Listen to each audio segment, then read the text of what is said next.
وہ دعا کے حوالے سے کہ دعا کیا ہے، دعا کا اصل کنسیپٹ کیا ہے، اور ہماری مسکنسیپشنز جو ہے وہ دعا کے حوالے سے کیا ہے۔ کیا کرتے ہیں کہ جب ہم کچھ بھی نہیں کرتے نا تو ہم کہتے ہیں بس دعا کرو، یہی سمجھتے ہیں کہ بس اب دعا سے کام چلے گا اور میں نے کچھ نہیں کرنا۔ یہ سب سے بڑی مسکنسیپشن ہے۔ دعا سے پہلے آپ نے ارادہ کرنا ہوگا اور پھر آپ نے ایفرٹس کرنی ہوگی۔ اب آپ کی رسپانسبلٹی ہے، آپ اللہ تعالیٰ سے بہت کچھ مانگتے ہو، علم مانگتے، اللہ تعالیٰ نے آپ کو علم دیا، نالج دیا۔ اب آپ کا کام ہے کہ اس نالج پہ آپ کیا کرتے، کیا اس نالج کے بعد آپ خواہشات کے پیچھے جاتے ہو؟ اللہ تعالیٰ ایک شکوہ کرتا ہے، وہ فرماتے ہیں کہ پھر یہ انسان کا رویہ کیا ہے کہ جب ان کو پھر چیزیں مل جاتی ہیں نا، نعمت مل جاتا ہے، بلیسنگ مل جاتی ہے، اس کے بعد یہ کیا کرتے ہیں کہ واپس ہو جاتا ہے اور ایسا ایٹیچیوڈ اختیار کرتا ہے جیسے ان کو کوئی تکلیف ہی نہیں ملی تھی۔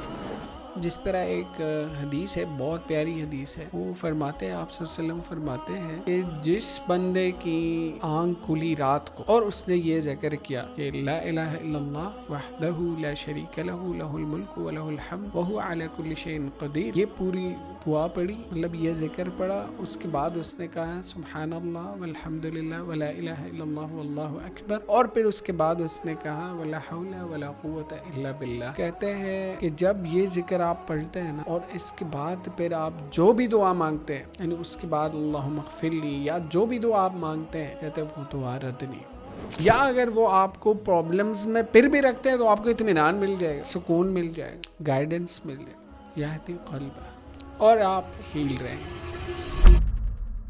اچھا، آج جو ہماری ڈسکشن ہے نا وہ دعا کے حوالے سے کہ دعا کیا ہے، دعا کا اصل کنسیپٹ کیا ہے، اور ہماری مسکنسیپشنز جو ہے وہ دعا کے حوالے سے کیا ہے۔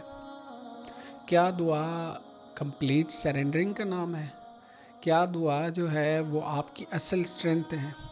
کیا آپ اپنے ایبیلٹیز کو اس سے امپروو کر سکتے، انہینس کر سکتے، اور کیا دعا سے سب کچھ ہوتا ہے؟ تو آج اس پہ بات کرتے ہیں۔ اچھا دیکھیں، دعا کے حوالے سے جو ہماری مسکنسیپشن ہے نا وہ یہ ہے کہ ہم کیا کرتے ہیں کہ جب ہم کچھ بھی نہیں کرتے نا تو ہم کہتے ہیں بس دعا کرو، اور ہر کسی سے کہتے ہیں بس ہمارے لیے دعا کرو، اور ہم خود بھی دعا کرتے نہیں ہیں لیکن کہتے ہیں اور یہی سمجھتے ہیں کہ بس اب دعا سے کام چلے گا اور میں نے کچھ نہیں کرنا۔ یہ سب سے بڑی مسکنسیپشن ہے۔ اچھا، اسلام کا جو کنسیپٹ ہے نا دعا کے حوالے سے وہ کیا ہے پتہ ہے؟ وہ کہتے ہیں کہ یہ نہیں ہے کہ آپ صرف اور صرف دعائیں مانگتے رہیں اور آپ خود کچھ نہ کریں، یہ نہیں ہے۔ وہ کہتے ہیں کہ لا یغیروا ما بقوم حتی یغیروا ما بانفسہم، اگر آپ اپنے آپ کو چینج نہیں کرنا چاہتے اور آپ کا کوئی ارادہ نہیں ہے تو آپ لوگوں سے کہتے پھرے کہ میرے لیے دعا کریں، اور آپ خود بھی کبھی کبھار دعا کرتے ہو اپنے لیے لیکن یقین کے ساتھ نہیں کرتے، یا آپ نے ارادہ ہی نہیں کیا ہے اپنے آپ کو بدلنے کا، تو پھر یہ دعا جو ہے وہ کام نہیں کرے گا۔ اس لیے دعا سے پہلے آپ نے ارادہ کرنا ہوگا اور پھر آپ نے ایفرٹس کرنی ہوگی۔ اچھا، دعا کے بعد آپ نے آرام سے نہیں بیٹھنا۔ آپ کو پتہ ہے موسیٰ اور ہارون علیہ السلام دونوں کی جب دعا قبول ہوئی نا، اجیبت دعوتکما، تو پتہ ہے ان سے کیا کہا؟ اس کے بعد ان سے کہا کہ فاستقیما، اب آپ لوگوں نے استقامت اختیار کرنی ہے۔ کہتے ہیں ہم نے آپ کی دعا قبول کی ہے اور آپ نے جو پوٹینشیل مانگا تھا وہ ہم نے آپ کو دیا ہے، اب آپ نے استقامت سے کام لینا ہے۔ اب آپ کی رسپانسبلٹی ہے۔ آپ اللہ تعالیٰ سے بہت کچھ مانگتے ہو، علم مانگتے ہو، اللہ تعالیٰ نے آپ کو علم دیا، نالج دیا، اب آپ کا کام ہے کہ اس نالج پہ آپ کیا کرتے ہو؟ کیا اس نالج کے بعد آپ خواہشات کے پیچھے جاتے ہو؟ وہ ذکر ہے نا قرآن میں کہ کچھ لوگ ہیں کہ جن کو ہم نے علم دیا اور پھر انہوں نے نالج کی بجائے ڈیزائرز کو پرائرٹائز کیا. وَاتْلُ عَلَيْهِمْ نَبَأَ الَّذِي آتَيْنَاهُ آيَاتِنَا فَانْسَلَخَ مِنْهُ. تو ان کے ساتھ پتہ ہے کیا ہوا؟ ان کا مثال پھر اس طرح دیا ہے کہ جب آپ کو پوٹینشیل ملتا ہے، جب آپ کی کوئی دعا قبول ہوتی ہے یا آپ کو کوئی بلیسنگ ملتی ہے اور آپ اس کی قدر نہیں کرتے نا، اور کسی اور خواہشات کو، ڈیزائرز کو اس پہ پرائرٹائز کرتے ہوں اور اس کو یوزفل طریقے سے یوٹیلائز نہیں کرتے، تو پتہ ہے کیا ہوتا ہے؟ اس کا مثال ایک ڈاگ کے ساتھ دیا، کلب کے ساتھ دیا. کہتے کہ پھر اس بندے کا حرص جو ہے وہ ختم نہیں ہوتا. ان تحمل علیہ الحرص او تترکہ یلحظ. جس طرح کتا ہوتا ہے وہ ہر وقت بھونتا رہتا ہے، اس کو کچھ مل جائے تب بھی بھونتا ہے، کچھ نہ ملے تب بھی بھونتا ہے. اس کا مثال پھر ڈاگ کے ساتھ دیا ہے. اگر آپ اس کی قدر نہ کریں نالج کی، تو اگر آپ کو نالج مل بھی گیا نا دعا کے ساتھ، تو پھر آپ کی ذمہ داری ہے. اس لیے دعا کے ساتھ ساتھ اگر آپ رسپانسبلٹی لیتے ہو نا، اور کام کرتے ہو اور ایفرٹس کرتے ہو، تو پھر یہ دعا بہت بڑی نعمت ہے، بہت کارگر چیز ہے. اور آپ نے اللہ تعالیٰ سے ایفرٹس کی دعا بھی کرنی ہے کہ مجھے توفیق دے کہ میں ایفرٹس بھی کروں. یہ کیا ہے؟ یہ اتنا خوبصورت تعبیر ہے نا کہ وہ اللہ تعالیٰ تو خالق ہے نا، آپ تو مخلوق ہے. وہ غنی ہے اور آپ فقیر ہے، تو آپ غلام ہیں. تو آپ غلام ہیں، لیکن وہ آپ کو صرف ایک غلامی میں لے کر آتا ہے، باقی ساری غلامیوں سے آپ کو نکال لیتا ہے. تو آپ کو اسٹرینتھ مل جاتا ہے، آپ کو اطمینان مل جاتا ہے، آپ کو کتنی بڑی رسپیکٹ دیتا ہے. یعنی وہ آپ کو اسٹرینتھ دیتا ہے، وہ آپ کو سب کی غلامیوں سے نکالتا ہے، صرف اور صرف اپنی غلامی میں لے کر آتا ہے. اور ان کی غلامی میں محبت ہے، ان کی غلامی میں قوت ہے، ان کی غلامی میں اسٹرینتھ ہے. اچھا، تو آپ نے کیا کرنا ہے کہ آپ نے اللہ تعالیٰ سے ایبلٹی بھی مانگنی ہے، کہ وہ جس طرح کہتے ہیں کہ رب اوزعنی ان اشکر نعمتک التی انعمت علی وعلی والدی. اس کا کیا مطلب ہے کہ اے اللہ میں آپ سے یہ صلاحیت مانگتا ہوں کہ میں شکر ادا کروں آپ کی. یعنی یہ ایبلٹی آپ اللہ تعالیٰ سے مانگیں کہ گریٹیٹیوڈ آ جائے. اور پھر آپ یہ مانگتے ہیں کہ میں اپنے والدین کی خدمت کروں، اور پھر آپ یہ مانگتے ہیں کہ مجھے توفیق دے، مجھے یہ صلاحیت دے کہ میں آپ کے نیک بندوں میں شامل ہوں. تو یہ آپ نے اس سے مانگنا ہے، اور جب آپ اس سے مانگیں گے تو وہ آپ کو دے گا. جب آپ نہیں مانگیں گے نا، تو اللہ تعالیٰ تو غنی ہے نا، اس کو تو مسئلہ نہیں ہے، مسئلہ تو آپ کو ہے.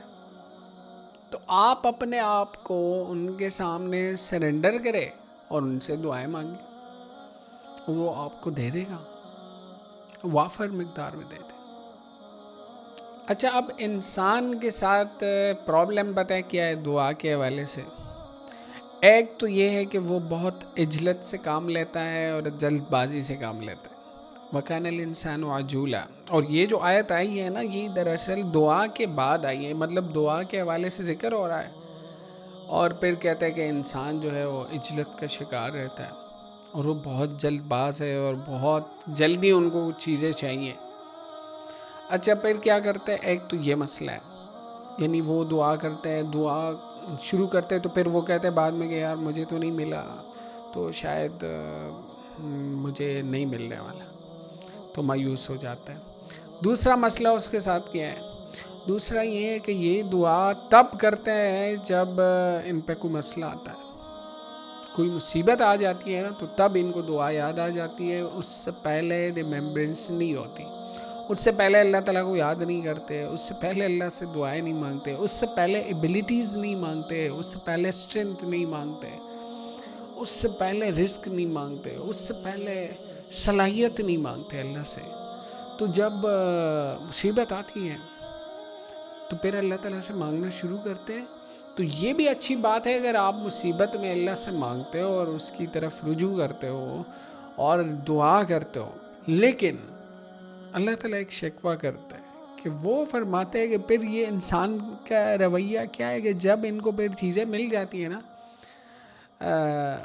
نعمت مل جاتا ہے، بلیسنگ مل جاتی ہے، تو اس کے بعد یہ کیا کرتے ہیں کہ واپس ہو جاتے ہیں اور ایسا ایٹیچیوڈ اختیار کرتا ہے جیسے ان کو کوئی تکلیف ہی نہیں ملی تھی، جیسے اس سے پہلے کوئی مصیبت ہی نہیں آیا تھا، یا جیسے اس نے پہلے ہمیں بلایا ہی نہیں تھا. تو یہ تو اللہ تعالیٰ کا شکوہ بنتا ہے نا، اس کا حق ہے کہ آپ اس سے مانگتے ہو، وہ آپ کو دے دیتا ہے، اور پھر آپ کیا کرتے ہو، مرہ کألم یدعونا الی ضر مسہ، آپ ایسے منہ موڑ لیتے ہو جیسے آپ کو کوئی تکلیف ہی نہیں پہنچی تھی اور آپ نے کبھی ان کو بلایا ہی نہیں تھا. اور آپ ایروگنس میں، اور پھر آپ کہتے ہیں کہ یہ تو دراصل میری اپنی پوٹینشل تھی اور یہ تو میری اپنی صلاحیت تھی اور یہ تو میں نے کیا ہے. پھر جب دوبارہ آتا ہے تو پھر آپ گڑگڑانا، پھر آپ جو ہے رونا شروع کرتے ہو. تو یہ ایٹیٹیوڈ اللہ تعالیٰ کو نہیں پسند. آپ اس کو بلیسنگز میں یاد کریں، ان کے ساتھ کنیکٹ رہے، ان کے ساتھ جڑے رہے، تو مصیبت میں وہ آپ کو خود بخود نکالے گا، آپ کو گرو کرے گا، آپ کا ساتھ دے گا اور آپ ہیل رہیں گے. اور یہی سب سے بڑی ہیلنگ ہے اور سب سے بڑی اسٹرینتھ ہے. اچھا بھائی، دعا کا نا اصل طریقہ یہ ہے کہ آپ وہ دعائیں مانگے جو آپ صلی اللہ علیہ وسلم نے مانگے، یا جو قرآن میں اس کا ذکر ہوا ہے، یا آپ صلی اللہ علیہ وسلم نے طریقہ سکھایا کہ اگر آپ اس طرح سے یہ دعا مانگے تو آپ کو اس طرح سے ملے گا. جس طرح ایک حدیث ہے، بہت پیاری حدیث ہے، وہ فرماتے ہیں، آپ صلی اللہ علیہ وسلم فرماتے ہیں کہ جس بندے کی آنکھ کھلی رات کو اور اس نے یہ ذکر کیا کہ لا الہ الا اللہ وحدہ لا شریک لہ لہ الملک ولہ الحمد وہو علی کل شیء قدیر، یہ پوری دعا پڑھی، مطلب یہ ذکر پڑھا، اس کے بعد اس نے کہا سبحان اللہ والحمد للہ ولا الہ الا اللہ واللہ اکبر، اور پھر اس کے بعد اس نے کہا ولا حول ولا قوت الا باللہ.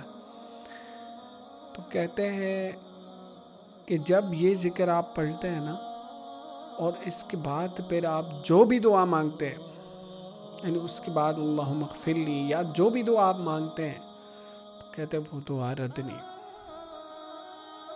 اب یہ کیا ہے؟ یہ اتھینٹک ہے نا، یہ اس کی ریممبرنس ہے نا، یہ دعا کا اصل طریقہ ہے نا. تو آپ اس کا مطلب یہ ہے کہ آپ اس کے ساتھ کنیکٹڈ ہو. جب آپ کی آنکھ رات کو کھلتی ہے نا، اور اگر آپ کو یہ ذکر یاد ہے، اس کا مطلب یہ ہے کہ آپ کا ان کے ساتھ تعلق ہے، اور اس تعلق کے بنا پہ وہ پھر آپ کو رد نہیں کرے گا، تو آپ کو دے دے گا، آپ کے مسائل حل ہو جائے.